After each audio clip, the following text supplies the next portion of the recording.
यानी कि समाजवादी पार्टी में शामिल हो चुकी हैं पूनम सिन्हा। पूनम सिन्हा का स्वागत किया है खुद अखिलेश यादव ने। नमस्कार, मैं हूं अजय यादव और आप देख रहे हैं एसपीएन 9 न्यूज। स्वागत करता हूं आप सभी का हमारी आज के इस खास अपडेट में। वेल दोस्तों, आज मैं आपके लिए इंटरव्यू लेकर आया हूं जो कि खुद अखिलेश यादव ने काफी सारी बातचीत की है पूनम सिन्हा का साथ लेकर, जहां उन्होंने इस बार भाजपा पर निशाना साधा है, तो वहीं उत्तर प्रदेश के सीएम यानी कि योगी आदित्यनाथ पर भी बरस पड़े हैं अखिलेश यादव। कई सारे सवालात उन्होंने इन दोनों पर उठाए हैं। जिस तरह से पूनम सिन्हा का साथ अब सपा के साथ जुड़ गया है, पूनम सिन्हा जो है पूरे तरीके से समाजवादी पार्टी का साथ दे रही हैं।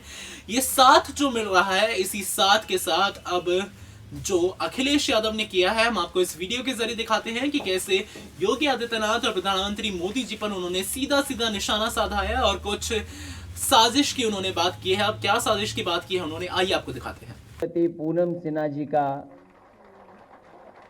जिन्होंने पार्टी की सदस्यता ली है,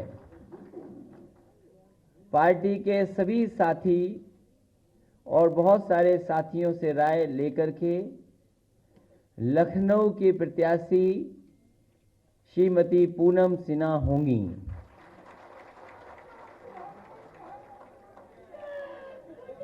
वैसे तो देश में बहुत मुद्दे हैं, देश में कई सवाल उठेंगे, समय समय पर मुद्दे बदलेंगे भी।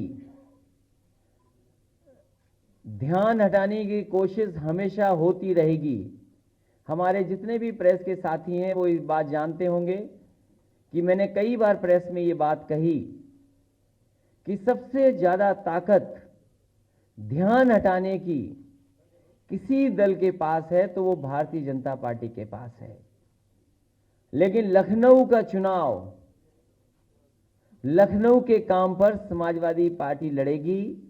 देश में बहुत सवाल होंगे।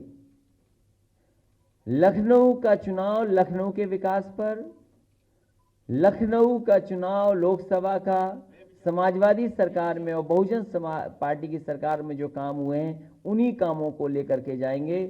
लखनऊ का लोकसभा का चुनाव केवल लखनऊ के काम पर समाजवादी पार्टी लड़ेगी। और हमारी अपील है लखनऊ की जनता से कि समाजवादियों ने जहां इतना काम किया है, गठबंधन का इतना काम है, तो एक बार समाजवादी लोगों को भी चुन करके भेजें और देखें कि आने वाले समय में लखनऊ का विकास कितनी ऊंचाइयों तक पहुंचता है।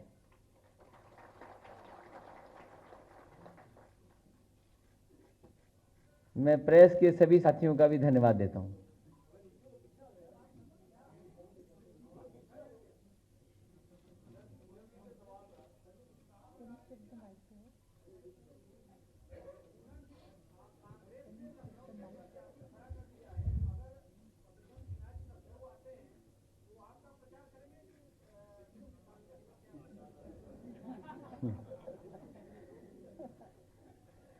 तो ये कंफ्यूजन आपको नहीं होना चाहिए।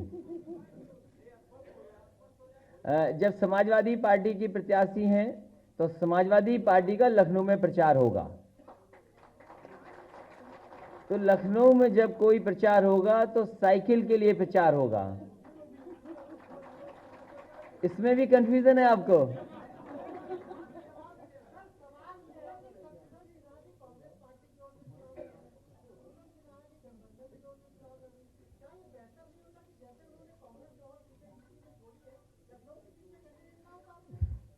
ये भी गठबंधन की खूबसूरती है और ये तो फार्मूला हमारा ही है जो दूसरे लोग चोरी कर रहे हैं। इनका क्या करना है? क्या चीज? देखिए, रविदास जी का जो दुख है वो आपका भी दुख है, हमारा भी दुख है।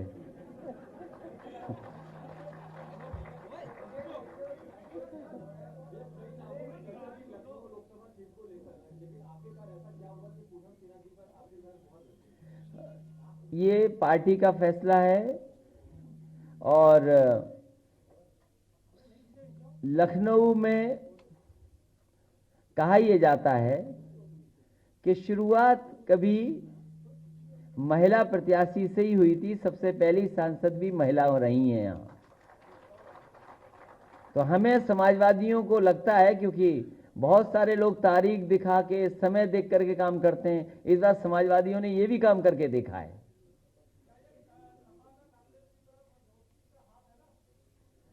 किसी अखबार के हो कि वैसे ही आ गए?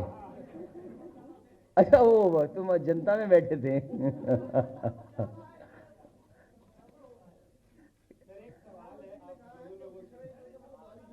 जी जी जी।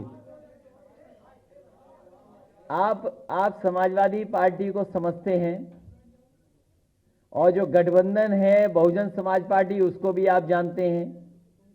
कई मौकों पर सपा, बसपा और आरएलडी ने साफ कहा है और किया है कि हमारा गठबंधन सक्षम है भारतीय जनता पार्टी को रोकने के लिए।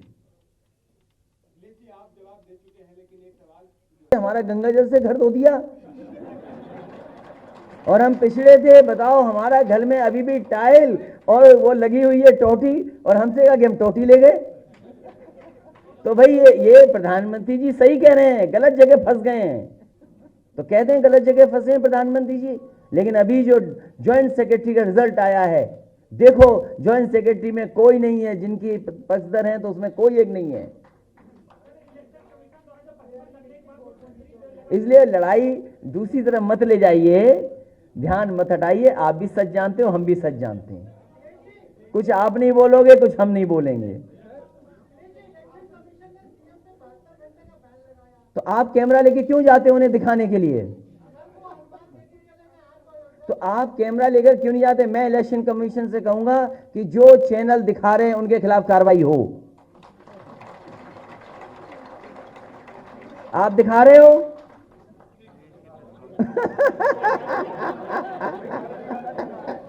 नहीं, इलेक्शन कमीशन, मेरा निवेदन है, मेरी अपील है, अगर आपको गलत लग रहा है कि मुख्यमंत्री जी को नहीं जाना चाहिए किसी के घर खाना खाने, ये दिखा रहे हैं, ये आप जानते हो क्यों दिखा रहे हैं। तो इसलिए मैं ये चाहता हूं कि अब मुख्यमंत्री जी पे कार्रवाई ना करें। भाई, उन्हें बोलना अगर बंद करा दोगे तो हम जीतेंगे कैसे? अगर वो मुख्यमंत्री जी नहीं निकलेंगे तो जीतेंगे कैसे हम चुनाव? जनता जब देखती है तभी तो वोट देगी हमें। हम चाहते हैं जल्दी आए बाहर, और जो चैनल दिखा रहे हैं 72 घंटे में, उन सभी चैनलों पर कार्रवाई हो। भाई, इलेक्शन कमीशन की आप भी तो मानिए।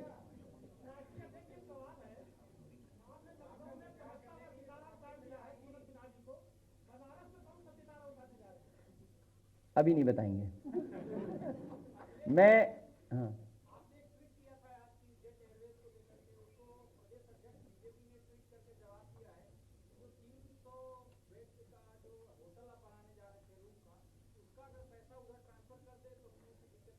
देखो मेरी मुश्किल ये है कि मैं झूठों को नहीं पकड़ सकता, आप पकड़ सकते हैं।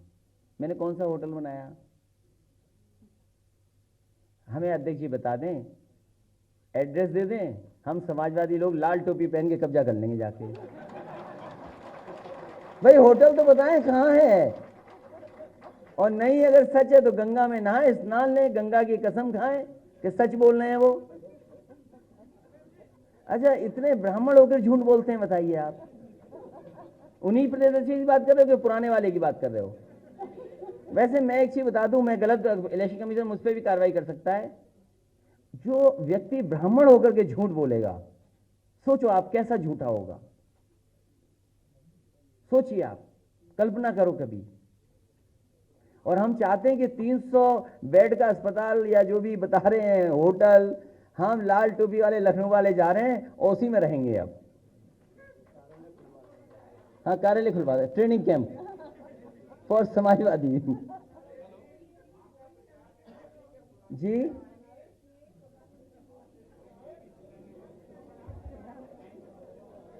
जी जी, नहीं, उस पर अभी कोई चर्चा नहीं है। हमारी पार्टी बहुत जल्दी राय मशवरा कर करके तय कर देगी प्रत्याशी कहाँ कहाँ लड़ने हैं, क्योंकि कुछ जगह छूटे हुए हैं, वो बहुत जल्दी तय कर देंगे।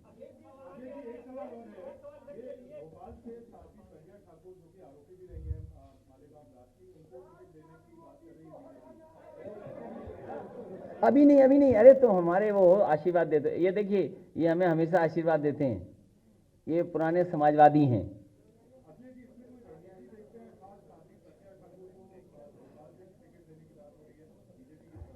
देखिए भारतीय जनता पार्टी लगातार स्टैंड बदल रही है।